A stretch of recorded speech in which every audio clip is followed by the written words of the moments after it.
अस्सलाम वालेकुम नाज़रीन, मैं हूं मोहम्मद असलम और आप देख रहे हैं हमारा यूट्यूब चैनल ज़मीन वाइज। पाकिस्तान और न्यूजीलैंड के दरमियान T20 क्रिकेट वर्ल्ड कप में आज बहुत बड़ा मुकाबला होने जा रहा है। याद रहे कि न्यूजीलैंड क्रिकेट टीम अभी कुछ दिन पहले ही पाकिस्तान का दौरा मनसूख करके वापस जा चुकी है।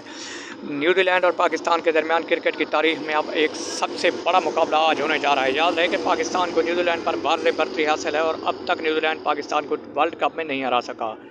पाकिस्तान और न्यूजीलैंड की टीम में कई सीनियर प्लेयर शामिल हैं जो किसी भी वक्त मैच का पांसा पलट सकते हैं। पाकिस्तान क्रिकेट टीम के कप्तान बाबर आजम का कहना है कि हम न्यूजीलैंड क्रिकेट टीम से दौरा मुलतवी करने का बदला ज़रूर लेंगे और उन्हें बदतरीन शिकस्त से दो चार करेंगे। याद रहे कि पाकिस्तान और न्यूजीलैंड क्रिकेट टीमों के दरमियान आज शाम 7 बजे T20 वर्ल्ड कप का सबसे बड़ा मुकाबला होने जा रहा है और पाकिस्तान ये मुकाबला जीतने के लिए पुराज़्म है। पाकिस्तान के क्रिकेट टीम के खिलाड़ी शोएब मलिक का कहना है कि न्यूजीलैंड क्रिकेट टीम को इस बार हम ज़रूर शिकस्त से दो चार करेंगे और T20 वर्ल्ड कप का मुकाबला अपने नाम करेंगे।